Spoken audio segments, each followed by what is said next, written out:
Le comte de Monte Cristo, tome 3, partie 20 du livre audio, chapitre 45. La pluie de sang. En entrant, le bijoutier jeta un regard interrogateur autour de lui, mais rien ne semblait faire naître les soupçons s'il n'en avait pas, rien ne semblait les confirmer s'il en avait. Caderousse tenait toujours des deux mains ses billets et son or. La carconte souriait à son hôte le plus agréablement qu'elle pouvait.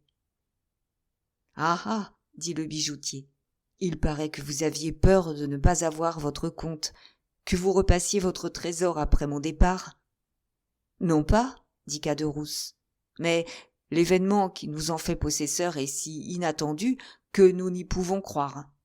Et que, lorsque nous n'avons pas la preuve matérielle sous les yeux, nous croyons faire encore un rêve. » Le bijoutier sourit. « Est-ce que vous avez des voyageurs dans votre auberge ? Demanda-t-il. « Non, répondit Caderousse, nous ne donnons point à coucher. Nous sommes trop près de la ville, et personne ne s'arrête. Alors, je vais vous gêner horriblement. »« Nous gêner, vous ? Mon cher monsieur, dit gracieusement la carconte. Pas du tout, je vous jure. Voyons, où me mettez-vous ? Dans la chambre là-haut ? Mais n'est-ce pas votre chambre ? Oh, n'importe, nous avons un second lit dans la pièce à côté de celle-ci. Caderousse regarda avec étonnement sa femme.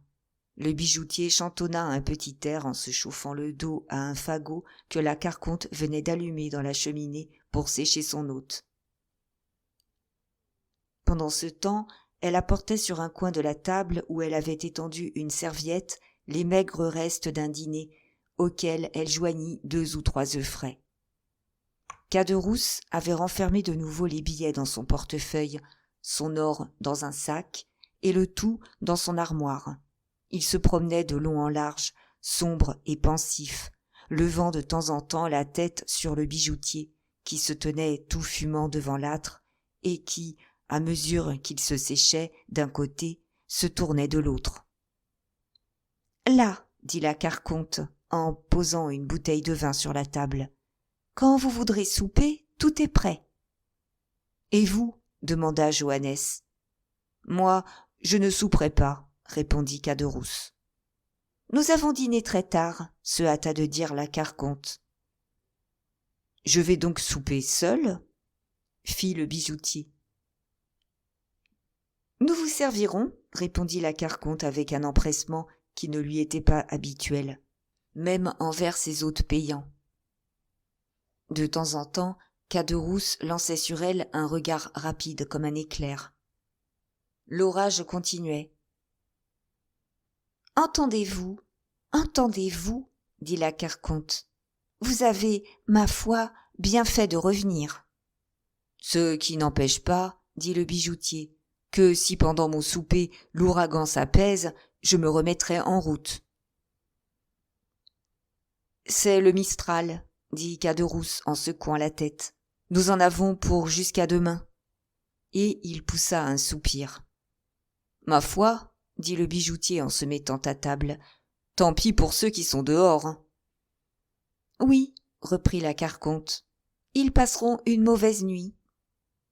Le bijoutier commença de souper, et la carconte continua d'avoir pour lui tous les petits soins d'une hôtesse attentive. Elle, d'ordinaire si quinteuse et si revêche, elle était devenue un modèle de prévenance et de politesse. Si le bijoutier l'eût connue auparavant, un si grand changement l'eût certes étonné et n'eût pas manqué de lui inspirer quelques soupçons. Quant à Caderousse, il ne disait pas une parole, continuant sa promenade et paraissant hésiter même à regarder son hôte. Lorsque le souper fut terminé, Caderousse alla lui-même ouvrir la porte. « Je crois que l'orage se calme, dit-il. » Mais en ce moment, comme pour lui donner un démenti, un coup de tonnerre terrible ébranla la maison, et une bouffée de vent mêlée de pluie entra, qui éteignit la lampe. Caderousse referma la porte. Sa femme alluma une chandelle au brasier mourant. « Tenez, dit-elle au bijoutier. « Vous devez être fatigué. J'ai mis des draps blancs au lit. Montez vous coucher et dormez bien. » Johannes resta encore un instant pour s'assurer que l'ouragan ne se calmait point, et lorsqu'il eut acquis la certitude que le tonnerre et la pluie ne faisaient qu'aller en augmentant, il souhaita le bonsoir à ses hôtes et monta l'escalier. Il passait au-dessus de ma tête, et j'entendais chaque marche craquer sous ses pas. La carconte le suivit d'un œil avide, tandis qu'au contraire, Caderousse lui tournait le dos et ne regardait pas même de son côté. Tous ces détails, qui sont revenus à mon esprit depuis ce temps-là, ne me frappèrent point au moment où ils se passaient sous ses yeux. Il n'y avait, à tout prendre, rien que de naturel dans ce qui arrivait, et, à part l'histoire du diamant qui me paraissait un peu invraisemblable, tout allait de source. Aussi, comme j'étais écrasé de fatigue, que je comptais profiter moi-même du premier répit que la tempête donnerait aux éléments, je résolus de dormir quelques heures et de m'éloigner au milieu de la nuit. J'entendais dans la pièce au-dessus le bijoutier, qui prenait de son côté toutes ses dispositions pour passer la meilleure nuit possible. Bientôt son lit craqua sous lui. Il venait de se coucher. Je sentais mes yeux qui se fermaient malgré moi, et comme je n'avais conçu aucun soupçon, je ne tentais point de lutter contre le sommeil. Je jetai un dernier regard sur l'intérieur de la cuisine. Caderousse était assis à côté d'une longue table, sur un de ces bancs de bois qui, dans les auberges de village, remplacent les chaises. Il me tournait le dos, de sorte que je ne pouvais voir sa physionomie. D'ailleurs, eût-il été dans la position contraire, la chose m'eût encore été impossible, attendu qu'il tenait sa tête ensevelie dans ses deux mains. La carconte le regarda quelque temps, haussa les épaules et vint s'asseoir en face de lui. En ce moment, la flamme mourante gagna un reste de bois sec oublié par elle. Une lueur un peu plus vive éclaira le sombre intérieur. La carconte tenait ses yeux fixés sur son mari, et comme celui-ci restait toujours dans la même position, je la vis étendre vers lui sa main crochue, et elle le toucha au front. Caderousse tressaillit. Il me sembla que la femme remuait les lèvres, mais soit qu'elle parlât tout à fait bas, soit que mes sens fussent déjà engourdis par le sommeil, le bruit de sa parole n'arriva point jusqu'à moi. Je ne voyais même plus qu'à travers un brouillard, et avec ce doute précurseur du sommeil pendant lequel on croit que l'on commence un rêve. Enfin, mes yeux se fermèrent, et je perdis conscience de moi-même. J'étais au plus profond de mon sommeil lorsque je fus réveillé par un coup de pistolet, suivi d'un cri terrible. Quelques pas chancelants retentirent sur le plancher de la chambre, et une masse inerte vint s'abattre dans l'escalier, juste au-dessus de ma tête. Je n'étais pas encore bien maître de moi, j'entendais des gémissements, puis des cris étouffés comme ceux qui accompagnent une lutte. Un dernier cri, plus prolongé que les autres, et qui dégénéra en gémissement, vint me tirer complètement de ma léthargie. Je me soulevai sur un bras, j'ouvris les yeux, qui ne virent rien dans les ténèbres, et je portai la main à mon front, sur lequel il me semblait que dégouttait à travers les planches de l'escalier une pluie tiède et abondante. Le plus profond silence avait succédé à ce bruit affreux. J'entendis les pas d'un homme qui marchait au-dessus de ma tête. Ses pas firent craquer l'escalier. L'homme descendit dans la salle inférieure, s'approcha de la cheminée et alluma une chandelle. Cet homme, c'était Caderousse. Il avait le visage pâle et sa chemise était toute ensanglantée. La chandelle allumée, il remonta rapidement l'escalier et j'entendis de nouveau ses pas rapides et inquiets. Un instant après, il redescendit. Il tenait à la main l'écrin. Il s'assura que le diamant était bien dedans, chercha un instant dans laquelle de ses poches il le mettrait. Puis, sans doute, ne considérant point sa poche comme une cachette assez sûre, il le roula dans son mouchoir rouge qu'il tourna autour de son cou. Puis il courut à l'armoire, en tira ses billets et son or, mit les uns dans le gousset de son pantalon, l'autre dans la poche de sa veste, prit 2 ou 3 chemises, et s'élançant vers la porte, il disparut dans l'obscurité. Alors, tout devint clair et lucide pour moi. Je me reprochais ce qui venait d'arriver, comme si j'eusse été le vrai coupable. Il me sembla entendre des gémissements. Le malheureux bijoutier pouvait n'être pas mort. Peut-être était-il en mon pouvoir, en lui portant secours, de réparer une partie du mal, non pas que j'avais fait, mais que j'avais laissé faire. J'appuyais mes épaules contre une de ces planches mal jointes qui séparaient l'espèce de tambour dans lequel j'étais couché de la salle inférieure. Les planches cédèrent et je me trouvais dans la maison. Je courus à la chandelle et je m'élançai dans l'escalier. Un corps le barrait en travers. C'était le cadavre de la carconte. Le coup de pistolet que j'avais entendu avait été tiré sur elle. Elle avait la gorge traversée de part en part, et outre sa double blessure qui coulait à flots, elle vomissait le sang par la bouche. Elle était tout à fait morte. J'enjambais par-dessus son corps, et je passais. La chambre offrait l'aspect du plus affreux désordre. 2 ou 3 meubles étaient renversés. Les draps, auxquels le malheureux bijoutier s'était cramponné, traînaient par la chambre. Lui-même était couché à terre, la tête appuyée contre le mur, nageant dans une mare de sang qui s'échappait de 3 larges blessures reçues dans la poitrine. Dans la 4e était resté un long couteau de cuisine, dont on ne voyait que le manche. Je marchais sur le second pistolet qui n'était point parti, la poudre étant probablement mouillée. Je m'approchais du bijoutier. Il n'était pas mort, effectivement.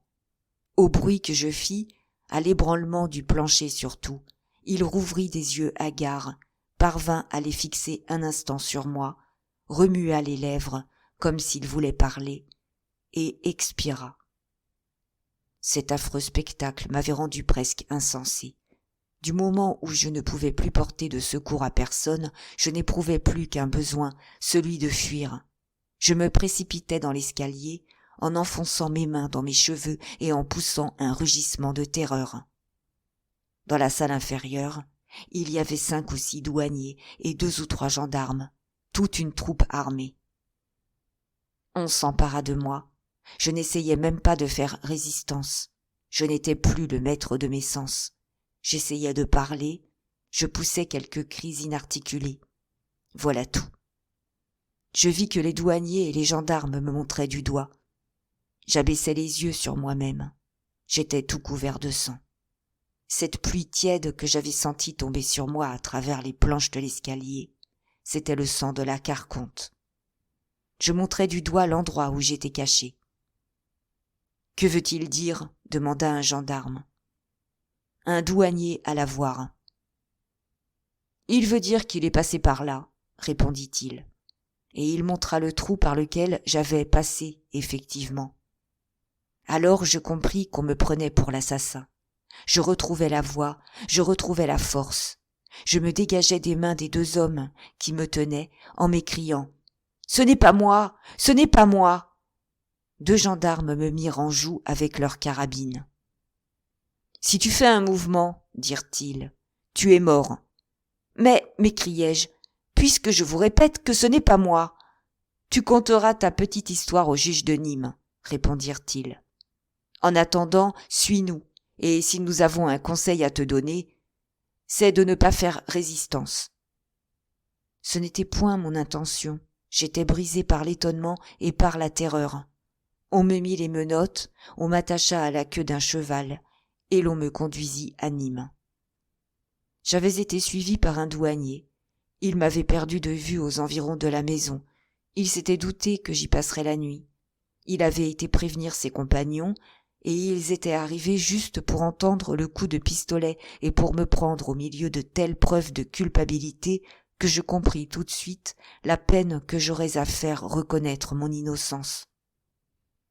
Aussi, ne m'attachai-je qu'à une chose.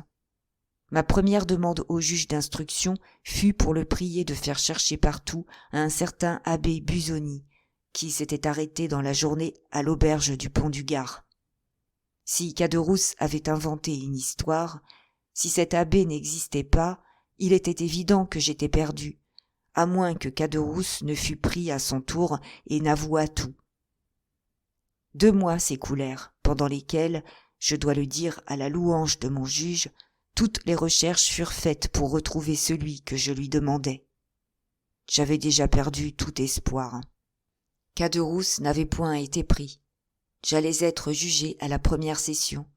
Lorsque le 8 septembre, c'est-à-dire 3 mois et 5 jours après l'événement, l'abbé Busoni, sur lequel je n'espérais plus, se présenta à la geôle, disant qu'il avait appris qu'un prisonnier désirait lui parler. Il avait su, disait-il, la chose à Marseille, et il s'empressait de se rendre à mon désir. Vous comprenez avec quelle ardeur je le reçus. Je lui racontais tout ce dont j'avais été témoin. J'abordais avec inquiétude l'histoire du diamant. Contre mon attente, elle était vraie de point en point. Contre mon attente encore, il ajouta une foi entière à tout ce que je lui dis. Ce fut alors qu'entraîné par sa douce charité, reconnaissant en lui une profonde connaissance des mœurs de mon pays, pensant que le pardon du seul crime que j'eusse commis pouvait peut-être descendre de ses lèvres si charitables, je lui racontai, sous le sceau de la confession, l'aventure d'Auteuil dans tous ses détails. Ce que j'avais fait par entraînement obtint le même résultat que si je l'eusse fait par calcul. L'aveu de ce premier assassinat, que rien ne me forçait de lui révéler, lui prouva que je n'avais pas commis le second, et il me quitta en m'ordonnant d'espérer et en promettant de faire tout ce qui serait en son pouvoir pour convaincre mes juges de mon innocence. J'eus la preuve qu'en effet, il s'était occupé de moi quand je vis ma prison s'adoucir graduellement, et quand j'appris qu'on attendrait pour me juger les assises qui devaient suivre celles pour lesquelles on se rassemblait. Dans cet intervalle, la Providence permit que Caderousse fût pris à l'étranger et ramené en France. Il avoua tout, rejetant la préméditation et surtout l'instigation sur sa femme. Il fut condamné aux galères perpétuelles, et moi mis en liberté. Et ce fut alors, dit Monte Cristo, que vous vous présentâtes chez moi porteur d'une lettre de l'abbé Busoni. Oui, Excellence, il avait pris à moi un intérêt visible. Votre état de contrebandier vous perdra, me dit-il. Si vous sortez d'ici, quittez-le. Mais, mon père, demandai-je, comment voulez-vous que je vive et que je fasse vivre ma pauvre sœur? Un de mes pénitents, me répondit-il, a une grande estime pour moi et m'a chargé de lui chercher un homme de confiance. Voulez-vous être cet homme? Je vous adresserai à lui. Oh, mon père, m'écriai-je, que de bonté! Mais vous me jurez que je n'aurai jamais à me repentir. J'étendis la main pour faire serment. C'est inutile, dit-il. Je connais et j'aime les Corses. Voici ma recommandation. Et il écrivit les quelques lignes que je vous remis et sur lesquelles votre Excellence eut la bonté de me prendre à son service. Maintenant, je le demande avec orgueil à votre Excellence. A-t-elle jamais eu à se plaindre de moi? Non, répondit le comte. Et, je le confesse avec plaisir, vous êtes un bon serviteur, Bertuccio, quoique vous manquiez de confiance. Moi, monsieur le comte? Oui, vous. Comment se fait-il que vous ayez une sœur et un fils adoptifs, et que, cependant, vous ne m'ayez jamais parlé ni de l'une ni de l'autre? Hélas, Excellence, c'est qu'il me reste à vous dire la partie la plus triste de ma vie. Je partis pour la Corse. J'avais hâte, vous le comprenez bien, de revoir et de consoler ma pauvre sœur. Mais quand j'arrivai à Rogliano, je trouvai la maison en deuil. Il y avait eu une scène horrible et dont les voisins gardent encore le souvenir. Ma pauvre sœur, selon mes conseils, résistait aux exigences de Benedetto, qui, à chaque instant, voulait se faire donner tout l'argent qu'il y avait à la maison. Un matin, il la menaça et disparut pendant toute la journée. Elle pleura, car cette chère Assunta avait pour le misérable un cœur de mère. Le soir vint. Elle l'attendit sans se coucher. Lorsque, à 11 heures, il rentra avec 2 de ses amis, compagnons ordinaires de toutes ses folies, alors elle lui tendit les bras. Mais eux s'emparèrent d'elle, et l'un des 3, je tremble que ce ne soit cet infernal enfant, l'un des 3 s'écria « Jouons à la question, et il faudra bien qu'elle avoue où est son argent. » Justement, le voisin Vasilio était à Bastia, sa femme seule était restée à la maison. Nul, excepté elle, ne pouvait ni voir ni entendre ce qui se passait chez ma sœur. 2 retinrent la pauvre Assunta, qui, ne pouvant croire à la possibilité d'un pareil crime, souriait à ceux qui allaient devenir ses bourreaux. Le 3e alla barricader portes et fenêtres.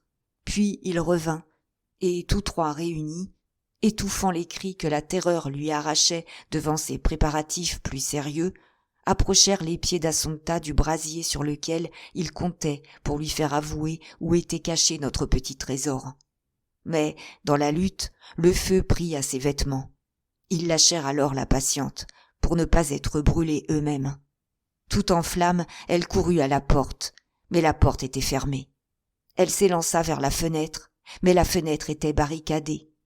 Alors la voisine entendit des cris affreux. C'était Assunta qui appelait au secours. Bientôt sa voix fut étouffée. Les cris devinrent des gémissements, et le lendemain, après une nuit de terreur et d'angoisse, quand la femme de Vasilio se hasarda de sortir de chez elle et fit ouvrir la porte de notre maison par le juge, on trouva Assunta à moitié brûlée, mais respirant encore, les armoires forcées, l'argent disparu. Quant à Benedetto, il avait quitté Grogliani pour n'y plus revenir. Depuis ce jour, je ne l'ai pas revu, et je n'ai pas même entendu parler de lui. Ce fut, reprit Bertuccio, après avoir appris ces tristes nouvelles, que j'allai à votre Excellence. Je n'avais plus à vous parler de Benedetto, puisqu'il avait disparu, ni de ma sœur, puisqu'elle était morte. Et qu'avez-vous pensé de cet événement? Demanda Monte Cristo. Que c'était le châtiment du crime que j'avais commis, répondit Bertuccio. Ah, ces Villefort, c'était une race maudite. Je le crois, murmura le comte avec un accent lugubre. Et maintenant, n'est-ce pas, reprit Bertuccio, votre Excellence comprend que cette maison que je n'ai pas revue depuis, que ce jardin où je me suis retrouvé tout à coup, que cette place où j'ai tué un homme, ont pu me causer ces sombres émotions dont vous avez voulu connaître la source. Car, enfin, je ne suis pas bien sûr que devant moi, là, à mes pieds, M. de Villefort ne soit pas couché dans la fosse qu'il avait creusée pour son enfant. En effet, tout est possible, dit Monte Cristo en se levant du banc où il était assis. Même, ajouta-t-il tout bas, que le procureur du roi ne soit pas mort. L'abbé Busoni a bien fait de vous envoyer à moi. Vous avez bien fait de me raconter votre histoire, car je n'aurai pas de mauvaises pensées à votre sujet. Quant à ce Benedetto si mal nommé, n'avez-vous jamais essayé de retrouver sa trace? N'avez-vous jamais cherché à savoir ce qu'il était devenu? Jamais. Si j'avais su où il était, au lieu d'aller à lui, j'aurais fui comme devant un monstre. Non, heureusement, jamais je n'en ai entendu parler par qui que ce soit au monde. J'espère qu'il est mort. N'espérez pas, Bertuccio, dit le comte. Les méchants ne meurent pas ainsi, car Dieu semble les prendre sous sa garde pour en faire l'instrument de ses vengeances. Soit, dit Bertuccio. Tout ce que je demande au ciel seulement, c'est de ne le revoir jamais. Maintenant, continua l'intendant en baissant la tête, vous savez tout, monsieur le comte. Vous êtes mon juge ici-bas comme Dieu le sera là-haut. Ne me direz-vous point quelques paroles de consolation? Vous avez raison, en effet, et je puis vous dire ce que vous dirait l'abbé Busoni. Celui que vous avez frappé, ce Villefort, méritait un châtiment pour ce qu'il avait fait à vous et peut-être pour autre chose encore. Benedetto, s'il vit, servira, comme je vous l'ai dit, à quelque vengeance divine, puis sera puni à son tour. Quant à vous, vous n'avez en réalité qu'un reproche à vous adresser. Demandez-vous pourquoi, ayant enlevé cet enfant à la mort, vous ne l'avez pas rendu à sa mère. Là est le crime, Bertuccio. Oui, monsieur, là est le crime, et le véritable crime, car en cela j'ai été un lâche. Une fois que j'eus rappelé l'enfant à la vie, je n'avais qu'une chose à faire, vous l'avez dit, c'était de le renvoyer à sa mère. Mais pour cela, il me fallait faire des recherches, attirer l'attention, me livrer peut-être. Je n'ai pas voulu mourir. Je tenais à la vie par ma sœur, par l'amour-propre inné chez nous autres de rester entiers et victorieux dans notre vengeance. Et puis enfin, peut-être, tenais-je simplement à la vie par l'amour même de la vie. Oh, moi, je ne suis pas un brave comme mon pauvre frère. Bertuccio cacha son visage dans ses 2 mains, et Monte Cristo attacha sur lui un long et indéfinissable regard. Puis, après un instant de silence, rendu plus solennel encore par l'heure et par le lieu, « Pour terminer dignement cet entretien, qui sera le dernier sur ces aventures, monsieur Bertuccio, dit le comte avec un accent de mélancolie qui ne lui était pas habituel. Retenez bien mes paroles, je les ai souvent entendues prononcer par l'abbé Busoni lui-même. À tout mot, il est 2 remèdes, le temps et le silence. Maintenant, monsieur Bertuccio, laissez-moi me promener un instant dans ce jardin. Ce qui est une émotion poignante pour vous, acteur dans cette scène, sera pour moi une sensation presque douce et qui donnera un double prix à cette propriété. Les arbres, voyez-vous, monsieur Bertuccio, ne plaisent que parce qu'ils font de l'ombre, et l'ombre elle-même ne plaît que parce qu'elle est pleine de rêveries et de visions. Voilà que j'ai acheté un jardin, croyant acheter un simple enclos fermé de murs. Et point du tout. Tout à coup, cet enclos se trouve être un jardin tout plein de fantômes, qui n'étaient point portés sur le contrat. Or, j'aime les fantômes. Je n'ai jamais entendu dire que les morts eussent fait en 6000 ans autant de mal que les vivants en font en un jour. Rentrez donc, monsieur Bertuccio, et allez dormir en paix. Si votre confesseur, au moment suprême, est moins indulgent que ne le fut l'abbé Busoni, faites-moi venir, si je suis encore de ce monde. Je vous trouverai des paroles qui berceront doucement votre âme au moment où elle sera prête à se mettre en route pour faire ce rude voyage qu'on appelle l'éternité. Bertuccio s'inclina respectueusement devant le comte et s'éloigna en poussant un soupir. Monte Cristo resta seul, et, faisant 4 pas en avant, « Ici, près de ce platane, murmura-t-il, la fosse où l'enfant fut déposé. Là-bas, la petite porte par laquelle on entrait dans le jardin. À cet angle, l'escalier dérobé qui conduit à la chambre à coucher.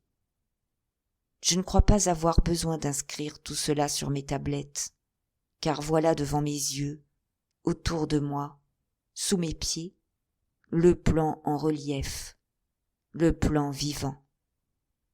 Et le comte, après un dernier tour dans ce jardin, alla retrouver sa voiture. Bertuccio, qui le voyait rêveur, monta sans rien dire sur le siège auprès du cocher. La voiture reprit le chemin de Paris. Le soir même, à son arrivée à la maison des Champs-Élysées, le comte de Monte Cristo visita toute l'habitation comme eût pu le faire un homme familiarisé avec elle depuis de longues années.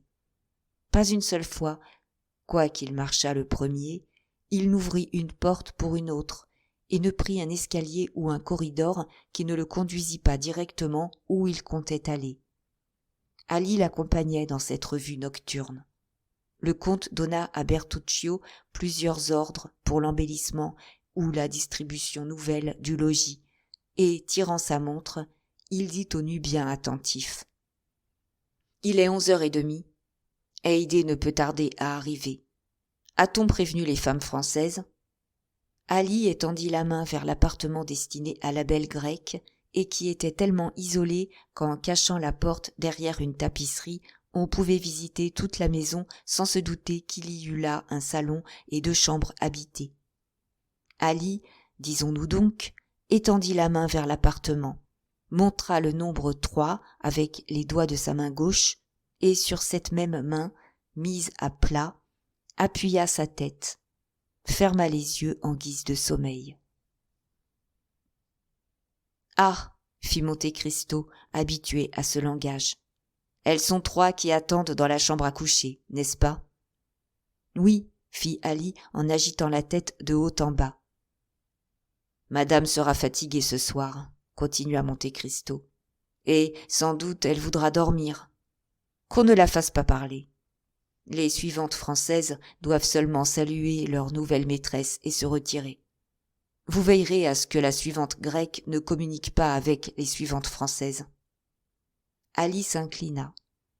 Bientôt on entendit héler le concierge. La grille s'ouvrit, une voiture roula dans l'allée et s'arrêta devant le perron. Le comte descendit. La portière était déjà ouverte. Il tendit la main à une jeune femme enveloppée d'une mante de soie verte toute brodée d'or qui lui couvrait la tête.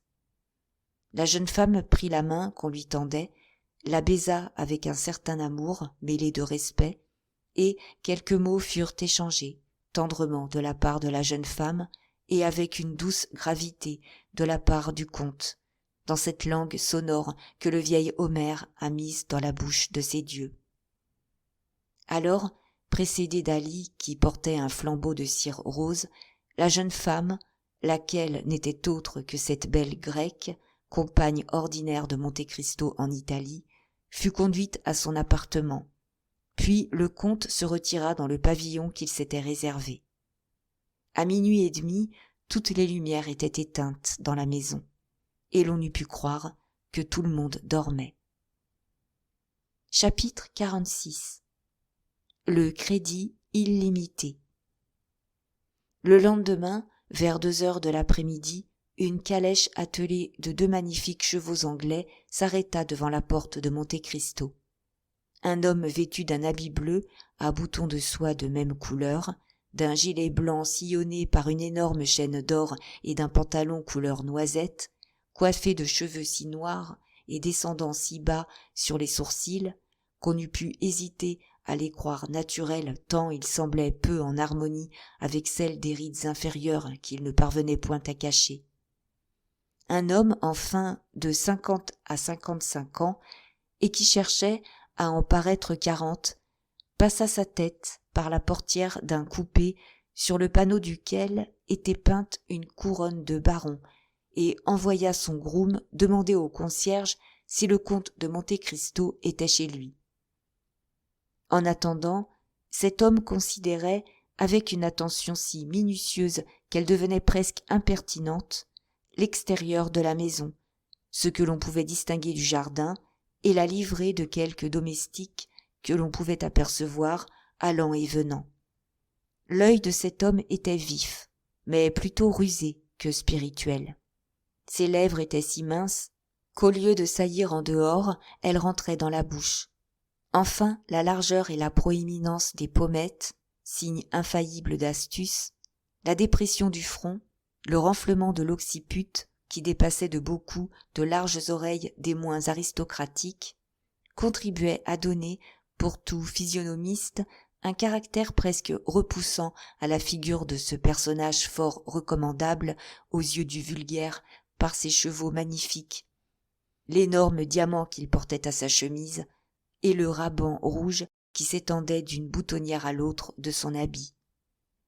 Le groom frappa au carreau du concierge et demanda : « N'est-ce point ici que demeure monsieur le comte de Monte Cristo ? » « C'est ici que demeure son excellence, » répondit le concierge, mais il consulta Ali du regard. Ali fit un signe négatif. « Mais, » demanda le groom. « Mais son excellence n'est pas visible, » répondit le concierge. « En ce cas, voici la carte de mon maître, monsieur le baron Danglars. Vous la remettrez au comte de Monte Cristo, et vous lui direz qu'en allant à la chambre, mon maître s'est détourné pour avoir l'honneur de le voir. »« Je ne parle pas à son Excellence, » dit le concierge. « Le valet de chambre fera la commission. » Le groom retourna vers la voiture. « Eh bien ?» demanda Danglars. L'enfant, assez honteux de la leçon qu'il venait de recevoir, apporta à son maître la réponse qu'il avait reçue du concierge. « Oh !» fit celui-ci, « c'est donc un prince que ce monsieur, qu'on l'appelle Excellence, et qu'il n'y ait que son valet de chambre qui ait le droit de lui parler ? N'importe, puisqu'il a un crédit sur moi, il faudra bien que je le voie quand il voudra de l'argent. » Et Danglars se rejeta dans le fond de sa voiture en criant au cocher, de manière qu'on pût l'entendre de l'autre côté de la route, « À la chambre des députés !» Au travers d'une jalousie de son pavillon, Monte Cristo, prévenu à temps, avait vu le baron et l'avait étudié, à l'aide d'une excellente lorgnette, avec non moins d'attention que M. Danglars en avait mis lui-même à analyser la maison, le jardin et les livrées. « Décidément, fit-il avec un geste de dégoût, et en faisant rentrer les tuyaux de sa lunette dans leur fourreau d'ivoire. « Décidément, c'est une laide créature que cet homme. Comment, dès la première fois qu'on le voit, ne reconnaît-on pas le serpent au front aplati, le vautour au crâne bombé et la buse au bec tranchant ? »« Ali !» cria-t-il, puis il frappa un coup sur le timbre de cuivre. Ali parut. « Appelez Bertuccio, dit-il. » Au même moment, Bertuccio entra. « Votre Excellence me faisait demander, » dit l'intendant. « Oui, monsieur, » dit le comte. « Avez-vous vu les chevaux qui viennent de s'arrêter devant ma porte ? » ?»« Certainement. Excellence, ils sont même fort beaux. »« Comment se fait-il, » dit Monte Cristo en fronçant le sourcil, « quand je vous ai demandé les 2 plus beaux chevaux de Paris, qu'il y ait à Paris 2 autres chevaux aussi beaux que les miens et que ces chevaux ne soient pas dans mes écuries ?» Au froncement de sourcils et à l'intonation sévère de cette voix, Ali baissa la tête. « Ce n'est pas ta faute, bon Ali, » dit en arabe le comte avec une douceur qu'on n'aurait pas cru pouvoir rencontrer ni dans sa voix, ni sur son visage. « Tu ne te connais pas en chevaux anglais, toi. » La sérénité reparut sur les traits d'Ali. « Monsieur le comte, » dit Bertuccio, « les chevaux dont vous me parlez n'étaient pas à vendre. » Monte Cristo haussa les épaules. « Sachez, monsieur l'intendant, que tout est toujours à vendre pour qui sait y mettre le prix. Monsieur Danglars les a payés 16 000 francs, monsieur le comte. Eh bien, il fallait lui en offrir 32 000. Il est banquier, et un banquier ne manque jamais une occasion de doubler son capital. » « Monsieur le comte parle-t-il sérieusement ?» demanda Bertuccio. Monte Cristo regarda l'intendant en homme étonné qu'on ose lui faire une question. « Ce soir, dit-il, j'ai une visite à rendre. Je veux que ces 2 chevaux soient attelés à ma voiture avec un harnais neuf. » Bertuccio se retira en saluant. Près de la porte, il s'arrêta. « À quelle heure ? » dit-il. « Son Excellence compte-t-elle faire cette visite ? » « À 5 heures, » dit Monte Cristo. « Je ferai observer à votre Excellence qu'il est 2 heures, » hasarda l'intendant. « Je le sais, » se contenta de répondre Monte Cristo. Puis, se retournant vers Ali.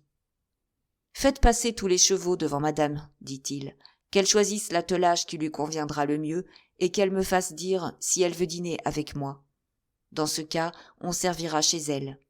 Allez, en descendant, vous m'enverrez le valet de chambre. » Ali venait à peine de disparaître quand le valet de chambre entra à son tour. « Monsieur Baptistin, » dit le comte, « depuis 1 an vous êtes à mon service. C'est le temps d'épreuve que j'impose d'ordinaire à mes gens. Vous me convenez. » Baptistin s'inclina. Reste à savoir si je vous conviens. » « Oh, monsieur le comte, » se hâta de dire Baptistin. « Écoutez jusqu'au bout, » reprit le comte. « Vous gagnez par an 1500 francs, c'est-à-dire les appointements d'un bon et brave officier qui risque tous les jours sa vie. Vous avez une table telle que beaucoup de chefs de bureau, malheureux serviteurs infiniment plus occupés que vous, en désireraient une pareille. Domestique, vous avez vous-même des domestiques qui ont soin de votre linge et de vos effets. Outre vos 1500 francs de gages, vous me volez, sur les achats que vous faites pour ma toilette, à peu près 1500 autres francs par an. Oh, Excellence, je ne m'en plains pas, monsieur Baptistin. C'est raisonnable. Cependant, je désire que cela s'arrête là. Vous ne retrouveriez donc nulle part un poste pareil à celui que votre bonne fortune vous a donné. Je ne bats jamais mes gens, je ne jure jamais, je ne me mets jamais en colère. Je pardonne toujours une erreur, jamais une négligence ou un oubli. Mes ordres sont d'ordinaire courts, mais clairs et précis. J'aime mieux les répéter à 2 fois et même à 3 que de les voir mal interprétés. Je suis assez riche pour savoir tout ce que je veux savoir, et je suis fort curieux, je vous en préviens. Si j'apprenais donc que vous ayez parlé de moi en bien ou en mal, commenté mes actions, surveillé ma conduite, vous sortiriez de chez moi à l'instant même. Je n'avertis jamais mes domestiques qu'une seule fois. Vous voilà avertis. Allez. » Baptistin s'inclina et fit 3 ou 4 pas pour se retirer. « À propos, » reprit le comte, « j'oubliais de vous dire que, chaque année, je place une certaine somme sur la tête de mes gens. Ceux que je renvoie perdent nécessairement cet argent, qui profite à ceux qui restent et qui y auront droit après ma mort. Voilà 1 an que vous êtes chez moi. Votre fortune est commencée. Continuez-la. » Cette allocution faite devant Ali, qui demeurait impassible, attendu qu'il n'entendait pas un mot de français, produisit sur M. Baptistin un effet que comprendront tous ceux qui ont étudié la psychologie du domestique français. « Je tâcherai de me conformer en tout point au désir de votre Excellence, dit-il. D'ailleurs, je me modèlerai sur M. Ali. »« Oh, pas du tout, » dit le comte avec une froideur de marbre. « Ali a beaucoup de défauts mêlés à ses qualités. Ne prenez donc pas exemple sur lui, car Ali est une exception. Il n'a pas de gages, ce n'est pas un domestique, c'est mon esclave, c'est mon chien. S'il manquait à son devoir, je ne le chasserais pas, lui, je le tuerais. » Baptistin ouvrit de grands yeux. « Vous doutez, » dit Monte Cristo. Et il répéta à Ali les mêmes paroles qu'il venait de dire en français à Baptistin. Ali écouta, sourit, s'approcha de son maître, mit un genou à terre et lui baisa respectueusement la main. Ce petit corollaire de la leçon mit le comble à la stupéfaction de M. Baptistin. Le comte fit signe à Baptistin de sortir et à Ali de le suivre. Tous deux passèrent dans son cabinet. Et là, ils causèrent longtemps. À 5 heures, le comte frappa 3 coups sur son timbre. 1 coup appelait Ali, 2 coups Baptistin, 3 coups Bertuccio. L'intendant rentra. « Mes chevaux, » dit Monte Cristo. « Ils sont à la voiture. »« Excellence, » répliqua Bertuccio. « Accompagnerai-je monsieur le comte ?»« Non, le cocher, Baptistin et Ali, voilà tout. » Le comte descendit et vit attelés à sa voiture les chevaux qu'il avait admirés le matin à la voiture de Danglars. En passant près d'eux, il leur jeta un coup d'œil. « Ils sont beaux, en effet, dit-il, et vous avez bien fait de les acheter. Seulement, c'était un peu tard. »« Excellence, dit Bertuccio, j'ai eu bien de la peine à les avoir, et ils ont coûté bien cher. »« Les chevaux en sont-ils moins beaux ?» demanda le comte en haussant les épaules. Si votre Excellence est satisfaite, dit Bertuccio, tout est bien. Où va votre Excellence? Rue de la Chaussée-d'Antin, chez monsieur le baron Danglars. Cette conversation se passait sur le haut du perron. Bertuccio fit un pas pour descendre la première marche. « Attendez, monsieur, dit Monte Cristo en l'arrêtant. J'ai besoin d'une terre sur le bord de la mer, en Normandie, par exemple, entre le Havre et Boulogne. Je vous donne de l'espace, comme vous voyez. Il faudrait que, dans cette acquisition, il y eût un petit port, une petite crique, une petite baie où puisse entrer et se tenir ma corvette. Elle ne tire que 15 pieds d'eau. Le bâtiment sera toujours prêt à mettre à la mer, à quelque heure du jour ou de la nuit, qu'il me plaise de lui donner le signal. Vous vous informerez chez tous les notaires d'une propriété dans les conditions que je vous explique. Quand vous en aurez connaissance, vous irez la visiter, et si vous êtes content, vous l'achèterez à votre nom. La corvette doit être en route pour Fécamp, n'est-ce pas? Le soir même où nous avons quitté Marseille, je l'ai vu mettre à la mer. Et le yacht? Le yacht a ordre de demeurer aux Martigues. Bien, vous correspondrez de temps en temps avec les 2 patrons qui les commandent, afin qu'ils ne s'endorment pas. Et pour le bateau à vapeur? Qui est à Châlons? Oui. Mêmes ordres que pour les 2 navires à voile. Bien. Aussitôt cette propriété achetée, j'aurai des relais de 10 lieues en 10 lieues sur la route du Nord et sur la route du Midi. Votre Excellence peut compter sur moi. Le comte fit un signe de satisfaction, descendit les degrés, sauta dans sa voiture, qui, entraînée au trot du magnifique attelage, ne s'arrêta que devant l'hôtel du banquier. Danglars présidait une commission nommée pour un chemin de fer. Lorsqu'on vint lui annoncer la visite du comte de Monte Cristo, la séance, au reste, était presque finie. Au nom du comte, il se leva.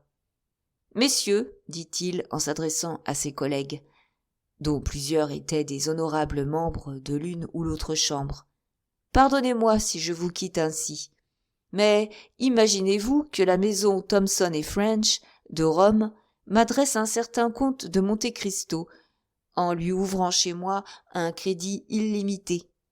C'est la plaisanterie la plus drôle que mes correspondants de l'étranger se soient encore permise vis-à-vis de moi. Ma foi, vous le comprenez, la curiosité m'a saisi et me tient encore. Je suis passé ce matin chez le prétendu comte.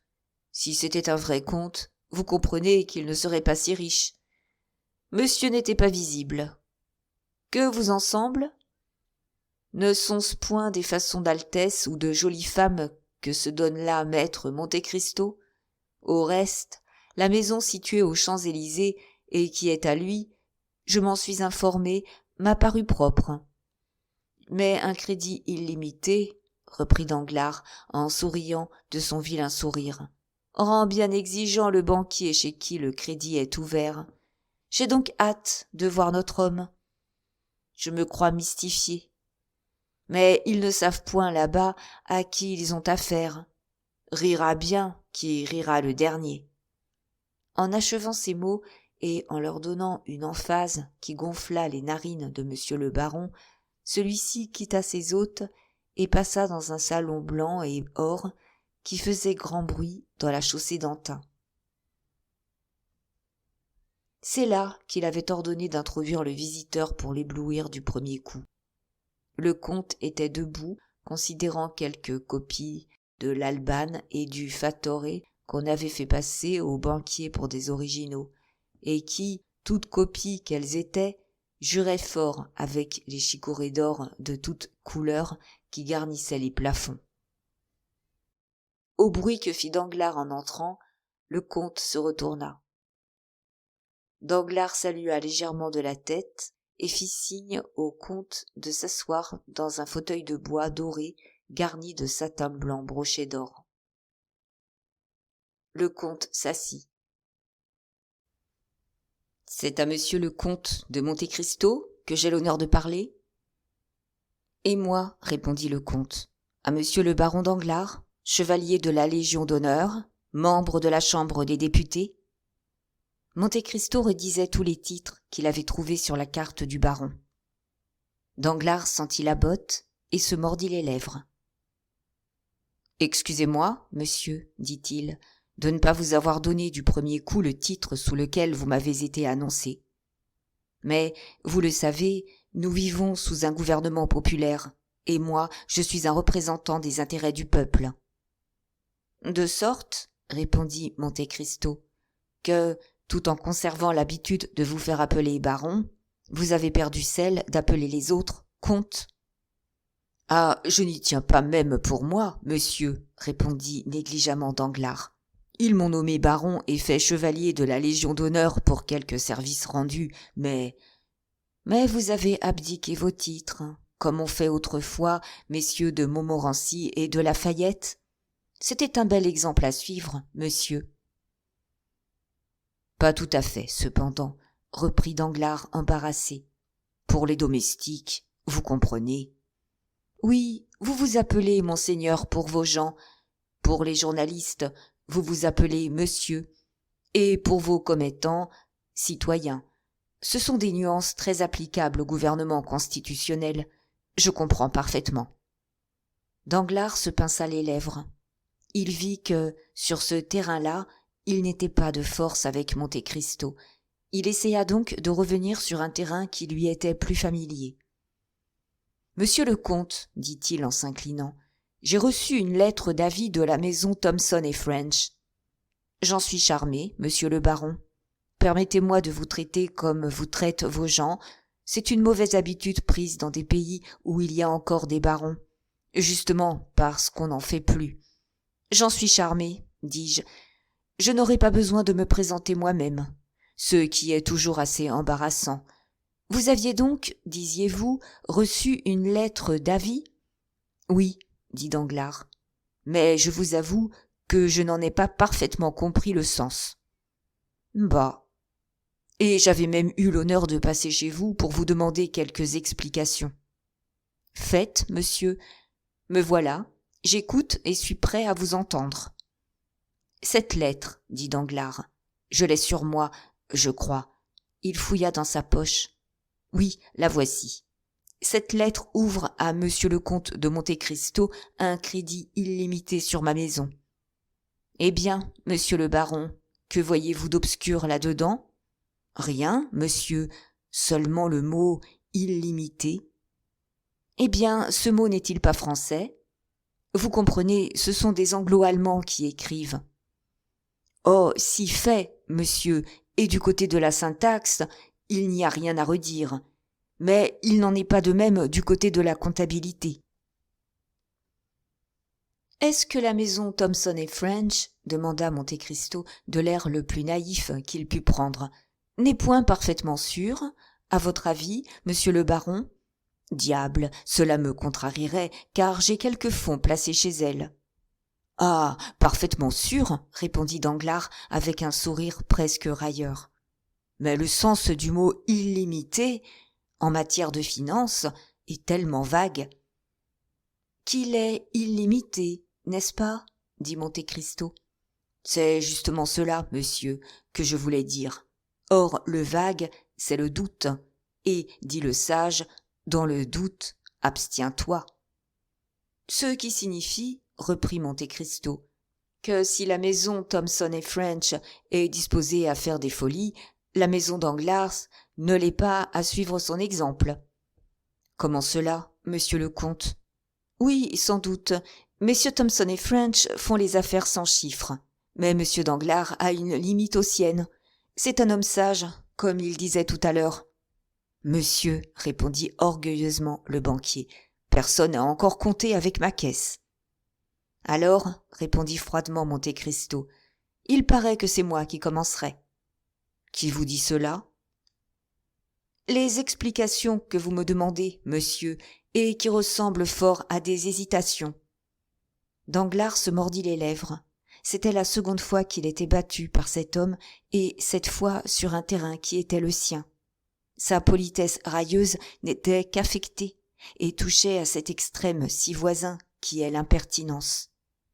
Monte Cristo, au contraire, souriait de la meilleure grâce du monde, et possédait, quand il le voulait, un certain air naïf qui lui donnait bien des avantages. « Enfin, monsieur, dit Danglars, après un moment de silence, je vais essayer de me faire comprendre en vous priant de fixer vous-même la somme que vous comptez toucher chez moi. »« Mais, monsieur, reprit Monte Cristo, décidé à ne pas perdre un pouce de terrain dans la discussion, si j'ai demandé un crédit illimité sur vous, c'est que je ne savais justement pas de quelle somme j'aurais besoin. » Le banquier crut que le moment était venu enfin de prendre le dessus. Il se renversa dans son fauteuil et avec un lourd et orgueilleux sourire. « Oh, monsieur, dit-il, ne craignez pas de désirer. Vous pourrez vous convaincre alors que le chiffre de la maison Danglars, tout limité qu'il est, peut satisfaire les plus larges exigences, et dussiez-vous demander 1 million. »« Plaît-il » fit Monte Cristo. « J'ai dit 1 million, » répéta Danglars avec l'aplomb de la sottise.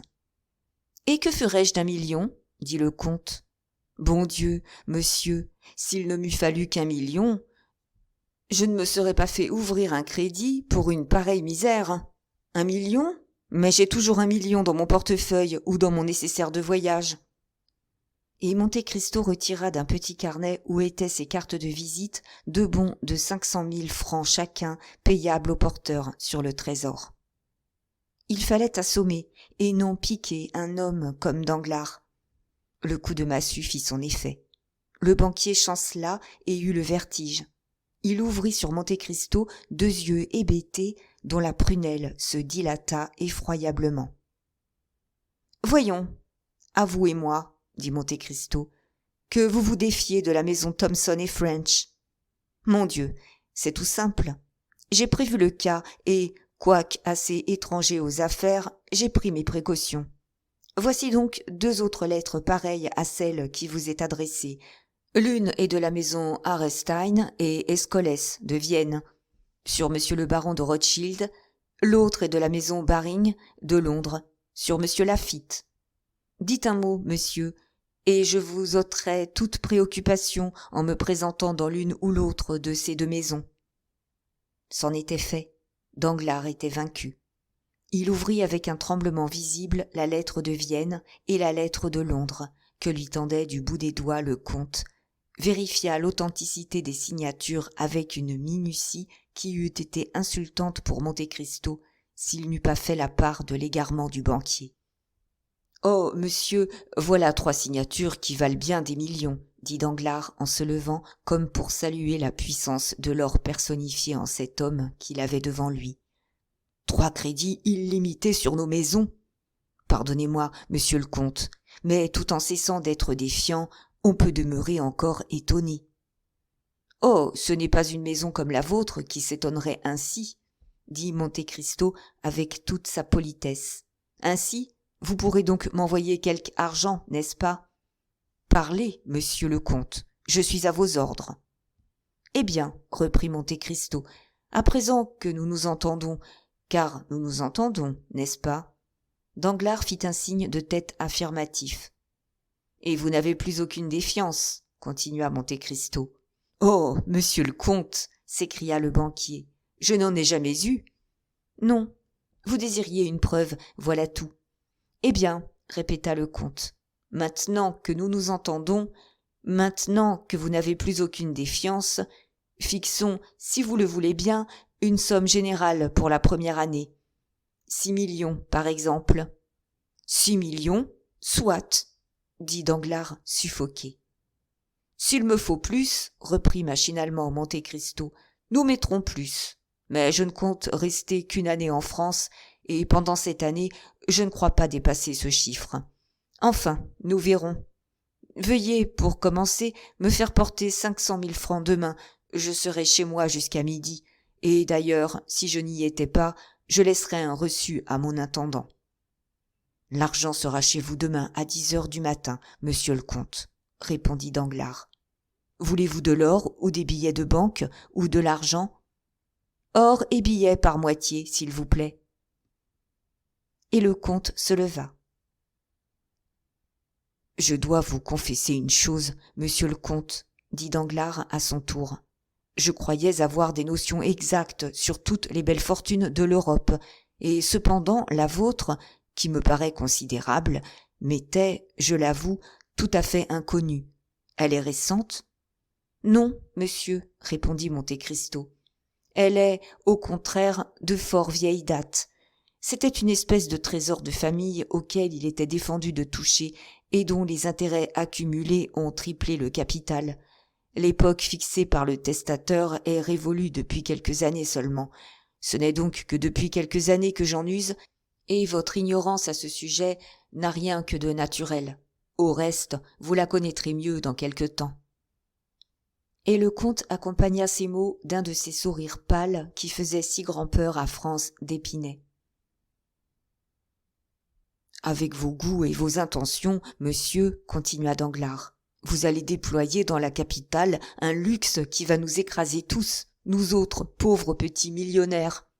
Cependant, comme vous me paraissez amateur, car lorsque je suis entré, vous regardiez mes tableaux, je vous demande la permission de vous faire voir ma galerie. Tous tableaux anciens, tous tableaux de maîtres garantis comme tels. Je n'aime pas les modernes. Vous avez raison, monsieur, car ils ont en général un grand défaut. C'est celui de n'avoir pas encore eu le temps de devenir des anciens. Puis-je vous montrer quelques statues de Thorwaldsen, de Bartoloni, de Canova, tous artistes étrangers? Comme vous voyez, je n'apprécie pas les artistes français. Vous avez le droit d'être injuste avec eux, monsieur. Ce sont vos compatriotes. Mais tout cela sera pour plus tard, quand nous aurons fait meilleure connaissance. Pour aujourd'hui, je me contenterai, si vous le permettez toutefois, de vous présenter à madame la baronne Danglars. Excusez mon empressement, monsieur le comte, mais un client comme vous fait presque partie de la famille. Monte Cristo s'inclina en signe qu'il acceptait l'honneur que le financier voulait bien lui faire. Danglars sonna. Un laquais, vêtu d'une livrée éclatante, parut. « Madame la baronne est-elle chez elle ?» demanda Danglars. « Oui, monsieur le baron, » répondit le laquais. « Seule ?»« Non, madame a du monde. »« Ce ne sera pas indiscret de vous présenter devant quelqu'un, n'est-ce pas, monsieur le comte? Vous ne gardez pas l'incognito ?»« Non, monsieur le baron, » dit en souriant Monte Cristo. « Je ne me reconnais pas ce droit-là. »« Et qui est près de madame? Monsieur Debray ?» demanda Danglars avec une bonhomie qui fit sourire intérieurement Monte Cristo, déjà renseigné sur les transparents secrets d'intérieur du financier. « Monsieur Debray, oui, monsieur le baron, » répondit le laquais. Danglars fit un signe de tête. Puis, se tournant vers Monte Cristo, « Monsieur Lucien Debray, dit-il, est un ancien ami à nous, secrétaire intime du ministre de l'Intérieur. Quant à ma femme, elle a dérogé en m'épousant, car elle appartient à une ancienne famille. C'est une demoiselle de Servières, veuve en premières noces de monsieur le colonel marquis de Nargonne. Je n'ai pas l'honneur de connaître madame Danglars, mais j'ai déjà rencontré monsieur Lucien Debray. »« Bah, dit Danglars, où donc cela ? » ?»« Chez monsieur de Morcerf. »« Ah, vous connaissez le petit vicomte, » dit Danglars. « Nous nous sommes trouvés ensemble à Rome à l'époque du carnaval. »« Ah oui, » dit Danglars, « n'ai-je pas entendu parler de quelque chose comme une aventure singulière avec des bandits, des voleurs dans les ruines ? Il a été tiré de là miraculeusement. Je crois qu'il a raconté quelque chose de tout cela à ma femme et à ma fille à son retour d'Italie. »« Madame la baronne attend ces messieurs, » revint dire le laquais. « Je passe devant pour vous montrer le chemin, » fit Danglars en saluant. « Et moi, je vous suis, » dit Monte Cristo.